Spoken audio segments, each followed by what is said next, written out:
పెద్ద షాపింగ్ ప్రపంచం సిఎంఆర్ మన కరీంనగర్ లో ప్రముఖ సినీ తారలచే ఆగస్టు 9న గొప్ప ప్రారంభం. Hi hello welcome to Suman TV. నేను మీ రోషన్. నిన్న మేపాడులో మనం ప్రతిదీ కూడా లైవ్లో అన్నీ కవర్ చేసాము. బట్ కొన్ని హౌసెస్ అయితే ఏవైతే మిగిలాయో కుటుంబాలకు సంబంధించిన కొంతమంది అంటే ముందే గ్రహించి ఇక్కడ ఒక ప్రళయం సంభవించబోతుందని. ఎందుకంటే ఫస్ట్ వచ్చిన ప్రళయానికి సెకండ్ దానికి కూడా దాదాపు ఒక 15 to 20 minutes గ్యాప్ ఉంది. కాబట్టి ఆ ఫస్ట్ వచ్చినప్పుడు ఆ సౌండ్ తాకిడికి అండ్ ఈ డాగ్స్ అనేది కూడా ఎప్పుడు కూడా భూకంపాలు వచ్చినా కానీ ఇలాంటి ప్రళయాలు వచ్చినా కానీ ముందుగానే పసిగడతాయి. కాబట్టి ఇంట్లో చాలామందికి డాగ్స్ ఉన్నాయి. అక్కడ ఆ డాగ్ వల్ల దాదాపు ఒక 100 ప్రాణాలు కూడా బయటపడ్డాయి అని చెప్పేసి అక్కడ ఊరు వాళ్ళు చెప్పడం జరిగింది, పక్క ఊరు వాళ్ళు. అండ్ ఆ డాగ్స్ ఆ టైంకి లేచి అందరినీ అలర్ట్ చేశాయి అని చెప్పి కూడా. ఆ ఫస్ట్ వచ్చిన టైం అప్పుడు వాళ్ళ చూసి భయపడి చాలామంది ఇంట్లో నుంచి ప్రాణాలు మిగిలితే చాలని బయటకు వచ్చేసారనమాట. అలాంటి వాళ్ళని కొంతమందిని అండ్ చిన్న చిన్న గాయాలు అయి ఉన్నాయి కొంతమందికి, వాళ్ళందరినీ తీసుకొచ్చి ఇక్కడ గవర్నమెంట్ హాస్పిటల్ ప్రైమరీ హెల్త్ కేర్లో కొంతమందిని అండ్ అంటే ఏజ్కి సంబంధించిన వాళ్ళని అంటే చిన్నపిల్లల్ని చైల్డ్ అక్కడ మన పీడియాట్రిషియన్ సెంటర్కి కూడా పంపించారనమాట. ఇక్కడైతే కొంతమంది ఉన్నారు. అసలుకి ఆ ఇన్సిడెంట్ ఎలా జరిగింది వాళ్ళ కళ్ళతో చూశారు కాబట్టి ఒకసారి వాళ్ళతో మాట్లాడే ప్రయత్నం చేద్దాం లోపలికి వెళ్ళి ఒకసారి. సో కనబడుతుంది అండ్ పోలీస్ సిబ్బంది ఎస్పెషల్లీ రెస్క్యూ టీమ్ అందరూ కూడా చాలా కష్టపడుతున్నారు. చాలామంది కూడా వాలంటీర్గా వచ్చి మిగతా స్టేట్ల నుంచి ఎప్పటికప్పుడు వాళ్ళకు ఫుడ్ కానీ వాళ్ళ హెల్త్ని కానీ అబ్జర్వ్ చేస్తూ అండ్ ప్రతి ఒక్కరు కూడా మీకు కనపడుతుంది చూడండి. ఇక్కడ మొత్తం కూడా వాళ్ళ డ్యూటీ విధుల్లో పూర్తిగా నిర్వహిస్తున్నారు. అండ్ చూస్తున్నాం అన్ని ఎమ్మెల్యేలు ఎంపీలు ఇటు ఒక్క చూస్తే ప్రతి ఒక్కరు కూడా అండ్ కంటిన్యూగా వెళ్తున్నారు. అండ్ కేరళకు సంబంధించిన మినిస్టర్స్, ఎంపీస్, ఎమ్మెల్యేస్ కంటిన్యూగా వస్తున్నారు ఇదే ప్లేస్కి. ఎందుకంటే ఒకసారి చుట్టూ గమనిస్తే మీకు అర్థమవుతుంది, చుట్టూ అంతా కూడా హిల్లు మిడిల్లో ఉన్నాయి. ఎందుకంటే నేను ఇప్పుడు ఈ పక్కన ఈ టౌన్ ఎందుకు చూపిస్తున్నానంటే సేమ్ ఇలానే ఉంటుంది ఆ టౌన్ కూడా, పెద్ద డిఫరెన్స్ ఉండదు. ఇక్కడ టౌన్స్ అన్నీ కూడా పక్కనే ఉంటాయి, హార్డ్లీ 4-5 kilometers. మిడిల్లో అంతా కూడా టీ ఎస్టేట్స్ ఉంటాయి. మీకు కనిపిస్తున్నాయి టీ ఎస్టేట్స్.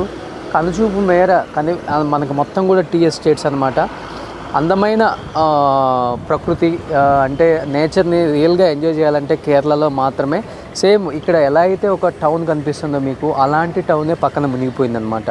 అంటే అక్కడ కొండ చర్యలు విరిగిపడటం వల్లే అలా ఆ ఊరంతా అలా కొట్టుకుపోయింది. ఈ పక్క ఊరికి తీసుకొచ్చారు గవర్నమెంట్ హాస్పిటల్కి. ఒకసారి ఇక్కడ వార్డ్ వైజ్ పెట్టారు చాలామందిని.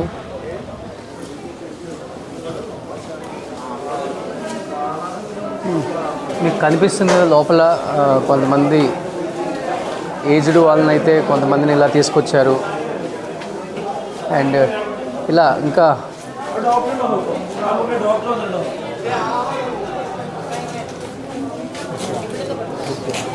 ఇక్కడైతే కంప్లీట్గా అన్నీ వాళ్ళకి ఏ టైంకి ఏం కావాలో మొత్తం కూడా ఇక్కడ ఇవ్వడం జరుగుతుంది. ఓవరాల్గా మొత్తం టీం అంతా కూడా చేస్తూ ఉన్నారు. అండ్ అంటే ప్రతిదీ కూడా ఎప్పటికప్పుడు ఇక్కడ అబ్జర్వ్ చేస్తూ పోలీస్ కావచ్చు అండ్ మిగతా టీం కావచ్చు ప్రతి ఒక్కరు కూడా ఎప్పటికప్పుడు అబ్జర్వ్ చేస్తున్నారు. ఎందుకంటే ఇక్కడ వీళ్ళు కంప్లీట్గా ఇంకా అదే డిప్రెషన్లో ఉన్నారు, వాళ్ళ ఫ్యామిలీస్ని మిస్ అయ్యాయన్న డిప్రెషన్లో ఉన్నారు. కాబట్టి సో ఇక్కడ కంప్లీట్గా ఇది సిచ్యువేషన్. కొంతమంది అక్కడ ప్రాణాలతో బయటపడ్డ వాళ్ళు ఉన్నారు. సో వాళ్ళు ఇంకా డిప్రెషన్లో ఉన్నారు. వాళ్ళని డిస్టర్బ్ చేయడం ఇష్టం లేక ఇక్కడ కొంతమంది కూడా కనిపిస్తున్నారు మనకి, పిల్లలు అందరూ కూడా. మీరు చూస్తే అర్థమవుతుంది లోపల చాలామంది ఉన్నారు, చిన్న పిల్లలు కూడా ఉన్నారు. అండ్ ఒకసారి ఎవరితో మాట్లాడే ప్రయత్నం చేద్దాం మనం. అసలుకి അక్కడ സിറ്റുവേഷൻ వాళ్ళు ఏం చెప్తారో ఒకసారి మాటల్లో విందాం. ഞാൻ ചൂരമലയാണ്. അവിടെ പിന്നെ മുണ്ടക്കൈ എന്ന് പറഞ്ഞ സ്ഥലത്താണ് ഇടിച്ചിലും പൊളിച്ചിലൊക്കെ ഉണ്ടായിട്ടുള്ളത്. അതൊക്കെ വെള്ളം എടുത്തു പോയി. എനിക്ക് 75 സെന്റ് സ്ഥലമുണ്ട് അവിടെ. സ്ഥലം ഞാൻ പൈസ കൊടുത്ത് മേടിച്ചതാണ്. അപ്പോൾ ഒരു കൊല്ലം ഞങ്ങളോട് ചെന്നേ പിന്നെ നികുതി എടുത്ത് ഞങ്ങളിപ്പോൾ വീടില്ല, ചെറിയ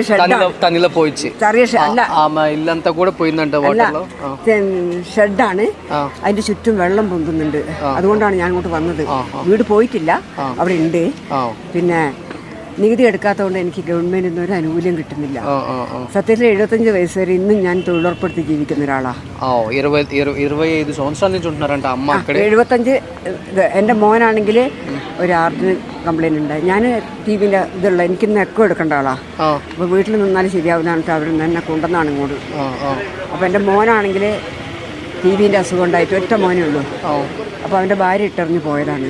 അപ്പോൾ ഞാനും മോനും മാത്രമാണ് വീട്ടിൽ. സത്യത്തിൽ പറയുകയാണെങ്കിൽ മോനെ ഒരു തേച്ച മുറിയിൽ കിടക്കാൻ എനിക്ക് വല്ലാത്ത ആശയുണ്ട്. ഒറ്റ മുറി മതി എനിക്ക്. അത് തേച്ച് കിട്ടിയിട്ടാലും കിടക്കുക. 75 വയസ്സ് വരെ കഷ്ടപ്പെട്ട എനിക്ക് എൻ്റെ വലിയൊരു ആശയാണ് ഒരു മുറി എങ്ങനെ തേച്ചിട്ട് അതിന് ഒരു ദിവസമെങ്കിലും കിടക്കണം.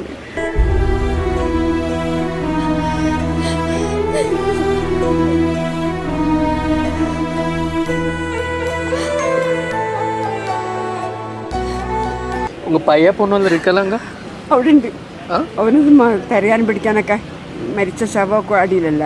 അപ്പോൾ അവരെ കൂടെ സഹകരിക്കാനും പിന്നെ കറണ്ടിൻ്റെ പണി പഠിച്ച ആളാണ്. അപ്പോൾ കറണ്ടൊന്നും ഇല്ല അവിടെ. ഓരോ വീടുകളിലുള്ള വീടുകളിൽ കറണ്ട് ഇല്ല. അപ്പോൾ അതൊക്കെ നന്നാക്കാൻ വേണ്ടി അവിടെ നിൽക്കുകയാണ്. ഞാൻ മാത്രമേ ഇവിടെ രജിസ്റ്റർ ചെയ്തിട്ടുള്ളൂ. അത് ചിന്ന കൊള്ളുന്ന ചിന്നതല്ല. 52 വയസ്സുണ്ട് എൻ്റെ മോന്. അവൻ്റെ 2 മക്കളുണ്ട്. അവർ വീട്ടിലുണ്ട്. അപ്പോൾ അവരവിടെ ഇരിക്കുന്നുണ്ട്. ഞാനിങ്ങോട്ട് പോകുന്നുണ്ട്. എനിക്കിങ്ങനെ ഈ സുഖമില്ലാത്തതുകൊണ്ട് മെമ്പർ എല്ലാവരും വിളിച്ച് പറഞ്ഞ് ആശാ വർക്കറൊക്കെ വിളിച്ച് പറഞ്ഞ് അമ്മ അവിടെ നിൽക്കരുത്, പെട്ടെന്ന് എന്തെങ്കിലും സുഖമില്ലാണ്ടായാലും ബുദ്ധിമുട്ടാവും, വണ്ടിയൊന്നും വരില്ല എന്ന് പറഞ്ഞിട്ട് ഞാൻ അങ്ങനെ వന്നു. എല്ലാവരും వన్నതിന് శేషం ഞാൻ వన్నది. నిక్కకల్లిల్లండి. సో జరిగిన తర్వాత కూడా వాళ్ళందరూ అక్కడ కళ్ళతో చూస్తూనే ఉన్నారంట. వాళ్ళ కళ్ళ ముందే అయిన వాళ్ళు తెలిసిన వాళ్ళు అందరూ కొట్టుకుపోయారు. సో దేవుడి దయ వల్ల మేము బయటపడ్డాము. ఇప్పుడు 25 సంవత్సరాల నుంచి నేను అక్కడే ఉంటున్నాను. మా వాళ్ళు కొట్టుకుపోయారు. ബട്ട് അക്കടെ റെസ്ക്യൂ ടീം നെക്സ്റ്റ് ഡേ മമ്മల్ని చూసి తీసుకొచ్చి ഉള്ള സ്ഥലം എനിക്ക് പൊയ്ക്കോട്ടെ. അത് ഇപ്പം ഞാൻ പൈസ കൊടുത്ത് മേടിച്ചതാണ്. എൻ്റെ എല്ലാ അധ്വാനമാണത്. സ്വന്തം വീട്, അത് സ്വന്തം പൈസ കൊടുത്ത് രജിസ്റ്റർ ചെയ്ത് മേടിച്ചാണ്. രജിസ്റ്റർ ചെയ്ത് മേടിച്ച് ഒരു കൊല്ലം നികുതി എടുത്തതിന് ശേഷം നികുതി എടുക്കുന്നില്ല എന്ന് പറഞ്ഞ് നികുതി നിർത്തി വെച്ച് ഫോറസ്റ്റാന്ന് പറഞ്ഞിട്ട്. ആ ഫോറസ്റ്റുകാർ കൊണ്ടുപോകുന്നില്ല, നമുക്കവിടെ ജീവിക്കാനുമില്ല.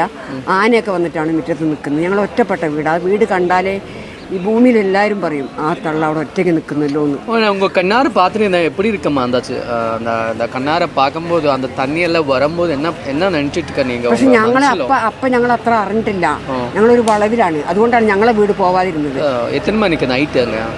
2 മണിയായി എന്നാ പറയുന്നത്. അപ്പൊ ഞങ്ങൾ പിറ്റേ ദിവസം രാവിലെ നോക്കുമ്പോൾ ആ മൈതാനം പോലെ ആയി കിടക്കുന്നത്. നമ്മൾ പോകുന്ന വഴിക്കൊക്കെ പാറയും കല്ലും വന്നിട്ട് അങ്ങോട്ട് പോകാൻ ഇനിയിപ്പോൾ ചെറിയ ഷെഡാണെങ്കിലും ശരി അങ്ങോട്ട് കയറി പറ്റാനുള്ള വഴി കണ്ടാലേ അറിയുള്ളൂ മക്കളെ. ഞാൻ പറയുന്ന പോലെയല്ല, പാറയും കല്ലും വന്നിട്ട് വഴി മൂടിക്കിടക്കുകയാണ്. അപ്പൊ ഞങ്ങൾ കാട്ടിൽ കൂടെയാണ് പോയത്. കാട്ടിനുള്ളിൽ കൂടെ പോവുകയാണെങ്കിൽ ആ കാട്ടിൻ്റെ ഉള്ളിൽ കൂടെ പോകണം. പിന്നെ എനിക്ക് എല്ലാവരോടും എനിക്കിത് പൊതു ആശയുണ്ട്, പറഞ്ഞിട്ട് കാര്യമില്ല. അങ്ങോട്ട് പോയാൽ എങ്ങോട്ട് വിടൂല. പിന്നെ എനിക്ക് നെഞ്ഞിന് തകരാറുള്ള ആളാണ്. കഷ്ടമാണ്. പിന്നെ എനിക്കിത് ലോകത്തിനോട് ഒരു മൈക്ക് കിട്ടിയിട്ട് ലോകം മുഴുവൻ അറിയാൻ വേണ്ടി എൻ്റെ കഥ വിളിച്ചു പറയാൻ തോന്നുന്നുണ്ട്. അത്രയും കഷ്ടം എനിക്ക് 75-77 വയസ്സ് വരെയും ഭൂമിയിൽ കൂലിപ്പണി എടുത്ത് കഷ്ടപ്പെട്ട ആളാണ് ഞാൻ, മക്കളും കുടുംബമായിട്ട്. എൻ്റെ താലിമാലയും കമ്മലും അതൊക്കെ മുക്കാണ്. അതുവരെ ഞാൻ വിറ്റിട്ടാണ് ഞാൻ ആ സ്ഥലം വാങ്ങിയത്. അതിൻ്റെ നികുതി വരെ എടുക്കുന്നില്ല എന്ന് പറഞ്ഞത് ധർമ്മസങ്കടം വേറെന്നുണ്ടോ? നികുതി എടുക്കുകയാണെങ്കിൽ എനിക്ക് പഞ്ചായത്തിന് വീട് വെച്ച് തരും. ആരെയും കയ്യും കാലും പിടിച്ചു. 25 సంవత్సరాల నుంచి అక్కడ కూలి పని చేసుకుంటూ సంపాదించుకున్న పాపం చెవలవి, చైను ఇలాంటివి ఏమీ లేవు. మొత్తం అన్నీ వదిలేసి ప్రాణం మాత్రం మిగిలితే చాలని వచ్చింది. బట్ ఇప్పుడు నేను బతకడానికి దిక్కేది అంటున్నానమ్మా. 75 సంవత్సరాల వయసులో నేను ఎలా బతకాలంటున్నామా? ഇപ്പം ഞാൻ പിന്നെ എക്കെ എടുക്കാൻ പറഞ്ഞിട്ടുണ്ട് ഡോക്ടർമാർ. ഇവിടെ നമ്മൾക്ക് പൈസ കൊടുക്കാൻ ചെയ്ത് കിട്ടുമല്ലോ എന്ന് പറഞ്ഞിട്ടുണ്ട്. അപ്പോൾ അവരെന്നെ സഹായിക്കും. നിങ്ങൾ പൈസ വേണമോ എനിക്ക് ഫോൺ പണുங்க, நான் அனுப்பிச்சுக்கிறோம்.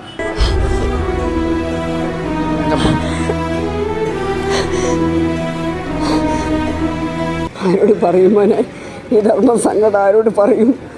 ഞാൻ വിചാരിക്കും ആരെങ്കിലും കാര്യപ്പെട്ടവരെ കണ്ട എൻ്റെ സങ്കടം പറഞ്ഞിട്ട് എനിക്കൊരു മുറി തേച്ച മുറി കിടക്കാൻ ആശയുണ്ട് മക്കളെ, എനിക്ക് നിങ്ങൾ സാധിച്ചുകൊണ്ടാന്ന് പറയും. എനിക്ക് പറ്റിയ ആൾക്കാരില്ല. എനിക്ക് അവരോട് കാല് പിടിച്ച് പറയാൻ ആരോട് പറയും? പഞ്ചായത്തിലോ ഇവിടെ വന്ന് പറയാം. പക്ഷേ ഇത് പറഞ്ഞു കഴിഞ്ഞാൽ അവരത് വെള്ളത്തിൽ ഇടുള്ളൂ. എൻ്റെ അനുഭവമാണ് ഞാൻ പറയുന്നത്. ഞാൻ കാൽക്കുലേറ്റർ എടുത്ത് 3 പ്രാവശ്യം പോയി. വീട്ടിൽ അവിടെ ഉണ്ട് നമ്പർ. എനിക്ക് നമ്പർ சொல்லுங்க, நான் உங்களுக்கு காசு அனுப்பிச்சிரோம். ഞാൻ എടുത്തിട്ട് വരാം മോനെ. నెంబర్ ఎత్తుడో. ఆ అమ్మకి పాపం ఆమె సంపాదించిందంతా ఏది కూడా లేదు, మొత్తం పోయింది. మొత్తం కుటుంబం పోయింది. నేను ఒక్కదాన్నే మిగిలిపోయాను. అండ్ ఇప్పటి వరకు సంపాదించుకున్నవి కూడా డబ్బులు, బంగారం ఏది లేదు, నా ఒంటి మీద మిగిలిన బట్టలు తప్పితే అని. కానీ ఇప్పుడు నేను ఎలా బతకాలి అంటుంది. అండ్ ఈ టీం తీసుకొచ్చారు, రెస్క్యూ టీం కాదు, ఓకే ఇప్పుడైతే ఓకే, ఒక 10 days ఫుడ్ పెడతారు, షెల్టర్ ఇస్తారు. బట్ దీని తర్వాత ఏంటి, నేను ఎక్కడికి వెళ్ళి బతకాలి అనేది అది క్వశ్చన్ మార్క్ పాపం. నిజంగా ఇలాంటి వాళ్ళు సింగిల్ లేడీస్ చాలామంది ఉన్నారు అక్కడ. హస్బెండ్ పోయి, పిల్లలు పోయి, కొంతమంది అయితే సింగిల్గా మిగిలిన మగవాళ్ళు కూడా ఉన్నారు, భార్య పిల్లలు పోయి. వీళ్ళందరినీ చూస్తుంటే గుండె తరుక్కుపోతుంది. అంటే యంగ్లో ఉంటే ఏదో ఒక పని చేసుకుంటారండి, కానీ ఇలా పాపం వయసు అయిపోయిన వాళ్ళు, పెద్దవాళ్ళు, ముఖ్యంగా వీళ్ళు 70-75 సంవత్సరాలు ఉన్న వాళ్ళు ఇప్పుడు ఏం పని చేయగలరు పాపం. అండ్ ఇక్కడ గవర్నమెంట్ కూడా వీళ్ళకి సపోర్ట్ చేయాలి. అట్ ది సేమ్ టైం మిగిలిన వాళ్ళు కూడా ఈ ఇన్సిడెంట్ చూసిన వాళ్ళు ఎవరైనా కానీ సపోర్ట్ చేయడానికి ముందుకు వస్తున్నారు. బట్ మేము కూడా నిన్నటి నుంచి వరకు చాలా వరకు ట్రై చేసాం. సుమన్ టీవీ నుంచి చాలా వరకు హెల్ప్ చేసుకుంటూనే వచ్చాం అందరికీ. అంటే ఫుడ్ మాత్రం ఇవ్వగలిగాం మేము కూడా. అంటే ఇక్కడ సిచ్యువేషన్ ఇలా ఉంటుందని తెలియదు కాబట్టి డెఫినెట్గా అంటే ఇలాంటి ఏజ్డ్ వాళ్ళకి మేము కూడా మా సైడ్ నుంచి ఏదో ఒకటి అయితే చేద్దాం అనుకుంటున్నాం డెఫినెట్గా. ఒకసారి ఆ అమ్మ వస్తున్నారు, కనీసం ఆ అమ్మ దగ్గర చూడండి, చిన్న ఫోను బుక్ పెట్టుకొని. అమ్మ ఉంగ ఫోన్ నెంబర్ சொல்லுங்க எனக்கு. 92 உங்கள் நம்பர் 920 92 0 79 7 82 82 45 45 1 ആ ഈ ലോകം മുഴുവൻ ഞാൻ ഈ പറയുന്ന കാര്യം അറിഞ്ഞാൽ എനിക്ക് അത്രയും സന്തോഷമാണ്. എന്താ അത്രയും മനസ്സിലില്ലാത്ത ആൾക്കാരാണല്ലോ നമ്മൾ భూమిയിലുള്ളത്. పాపం ఈ అమ్మ దగ్గర 20 రూపాయలు ఉన్నాయి. సర్లే அம்மா, நான் உங்களுக்கு ஃபோன் பண்ணிட்டு அக்கௌண்ட் நம்பரில் அனுப்பிச்சி கொடுக்குறோம்.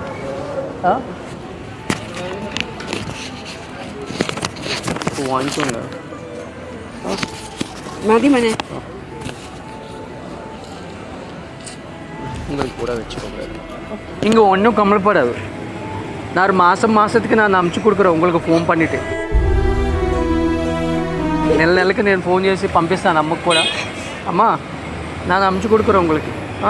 3000 போதுமா மாதத்துக்கு? மதி மதி மதி ഒരുപാട് മതി. 3000 പോതുമോ? മതി, ധാരാളം മതി. ഞാൻ അനുപ്പിച്ചു കൊടുക്കാം. ഇവിടുന്ന് പോകുമ്പോൾ ഒരു വീട് കിട്ടണം. ചെറിയ വീട് മതി, അധികം വലിയ വീടൊന്നും വേണ്ട. ചെറിയൊരു വീട്, ഒരു 3 സെന്റ് സ്ഥലവും സ്വസ്ഥമായി കിടക്കാൻ അമ്മയ്ക്ക് ഒരു വഴി മനസ്സിലാക്കണം. ഭൂമിയിൽ ആരോട് ഞാൻ കാല് പിടിക്കാൻ എനിക്ക് ആരും പരിചയമില്ല. ഇപ്പോൾ ഈ മോഹൻലാൽ നിന്നോ പിന്നെ ആരൊക്കെയോ പൈസക്കാരുണ്ട്, പക്ഷെ അവരൊന്നും നമ്പർ എൻ്റെ അടുത്ത് കിട്ടുന്നില്ല. കിട്ടി ഞാൻ ഈ സങ്കടം പറഞ്ഞ് நான் அனுப்பிச்சு கொடுக்குறோம் மாதத்துக்கு உங்களுக்கு. நான் ஃபோன் பண்ணுறேன் உங்களுக்கு. நான் ஃபோன் பண்ணி உங்களுக்கு காசு அனுப்பிச்சு கொடுறோம். மாதத்துக்கு உங்களுக்கு காசு அனுப்பிச்சு கொடுறோம். உங்கள் அக்கௌண்ட் நம்பர்னு எனக்கு சொல்லுங்கள். ഇപ്പം എനിക്ക് കാണാണ്ട് അറിയില്ല. ഞാൻ ഇതിൽ പറഞ്ഞുതരാം. అయ్యో ఈ నంబర్లు ഞാൻ പറഞ്ഞുതരാം, വീട്ടിൽ పోയിട്ട് പറഞ്ഞുതരാം. అయ్యో ఆమె అన్నీ కొట్టుకుపోయినాయి అంట. బ్యాంక్కి వెళ్తే కానీ తెలుస్తాయి పాపం ఆమె డీటెయిల్స్. బ్యాంక్ നമ്പർ എൻ്റെ അടുത്ത് ഇപ്പം ഇല്ല. நீங்கள் ஒன்றும் கவலைப்படாங்க. நீங்கள் இங்கே தங்கிருங்க ஒரு 4 நாள் 5 நாளில் அவங்க சாப்பாடு எல்லாம் கொடுக்குவார். நீங்கள் அதுக்கப்புறம் ஃபோன் பண்ணுங்க எனக்கு, நான் உங்களுக்கு அனுப்பி கொடுக்குறோம். ആയിക്കോട്ടെ. నల్లా సిరింగా నవ్వాలి, ఇలాంటి వయసులో బాధపడకూడదు. అమ్మా ఓకే ఓకే ఓకే 100 ఆయుసు ఉండవుతుంది എൻ്റെ മോനെ. అయ్యో సార్, వీళ్ళందరినీ చూస్తుంటే నిజంగా నిన్న మనం ఒక సిచ్యువేషన్ చూసాం. బట్ ఈరోజు నిజంగా కొన్ని సిచ్యువేషన్స్ చూస్తుంటే అర్థమవుతుంది. అంటే ఇదే మన కుటుంబంలో మనకు తెలిసిన వాళ్ళకి జరిగితే ఎంత బాధపడతామో, అంటే తెలియని వాళ్ళని చూస్తేనే ఎంత బాధపడుతున్నాం, తెలియని వాళ్ళకి జరిగితే ఎంత బాధపడుతున్నాం, తెలిసిన వాళ్ళకి జరిగితే ఇంకా ఎంతగా బాధపడతాం అర్థం చేసుకోండి. అంటే వాళ్ళు చెప్తున్నారు ఇల్లులు లేవు ఈరోజు, గవర్నమెంట్ సైడ్ నుంచి మాకు ఇల్లులు చేయండి, అంతకుమించి ఏమొద్దు, మిగతా ఏదన్నా ఉంటే మేము చూసుకుంటాము, చిన్న చిన్న పనులు చేసుకుంటాం అనే వాళ్ళు ఉన్నారు. ఈ వయసులో మేము ఏం చేయాలి, ఎక్కడికి వెళ్ళాలి, ఏం పని చేయాలి అనే వాళ్ళు కూడా ఉన్నారు. నేనైతే ఆ అమ్మకి ఏం కావాలో నేను నెలైతే చేయగలను, చిన్నదైనా. ఎందుకంటే ఆమెకి నాకు 3000 ఉంటే సరిపోతుంది నెలకి. ఒక ఇల్లుండి చిన్న షెడ్ ఉండని చెప్పారు కాబట్టి ఆమెకి నేను పంపించగలను. బట్ ఇలాంటి వాళ్ళు చాలామంది ఉన్నారు, నేను మాత్రం చేయలేను. కాబట్టి ఎంతోమంది మన యాక్టర్స్ బిఫోర్ ఫ్లడ్స్ వచ్చినప్పుడు కూడా చాలామందికి చేశారు. దయచేసి మీరు ఈ ఏరియాకి సంబంధించిన వాళ్ళు మీకు చాలామంది తెలిసే ఉంటుంది, ఎమ్మెల్యేస్ ఎంపీస్ ఎవరొకళ్ళు, మన ఆర్టిస్టులకైనా మన పొలిటీషియన్స్కైనా. అండ్ అంటే దయచేసి మన సైడ్ నుంచి, మన స్టేట్ సైడ్ నుంచి కూడా ఏదో ఒక చిన్న హెల్ప్ చేసి